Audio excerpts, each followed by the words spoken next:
When Al Jazeera's journalists Peter Gresta, Bahir Mohammed, and Mohammed Fahmy were sentenced to at least 7 years behind bars for doing their jobs, Fahmy shouted from his cage,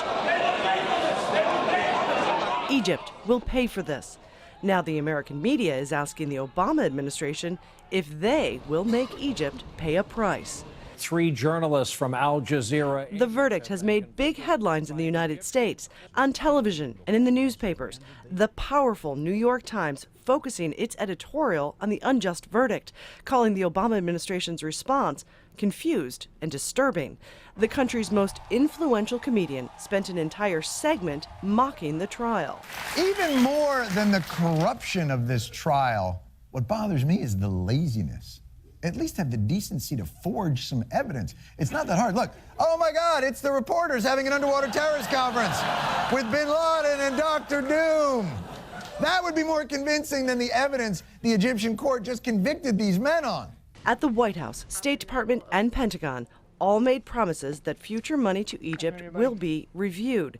The U.S. just gave the Egyptian military $572 million, and Secretary of State John Kerry is defending that decision now. Well, we've actually reduced our aid. We are not providing aid directly to the government. We provide aid to the military. That's a different message than he gave just this past Sunday while in Cairo, a day before the verdict, where he heralded President Abdel Fattah el-Sisi's commitment to human rights and U.S. aid. President Obama and the administration have proposed providing the full amount of aid, the $650 million. On Tuesday, Congressman Adam Schiff proposed a bill to dramatically reduce the aid given to Egypt in the future. It failed, but he's promising to keep trying. The writing is on the wall. It cannot continue to imprison protesters and journalists. The most powerful man in the U.S. Senate calling for their immediate release. Even though the president of Egypt today said he wasn't going to interfere, I would hope that the process will allow relief to be given to these people who are simply trying to do their jobs.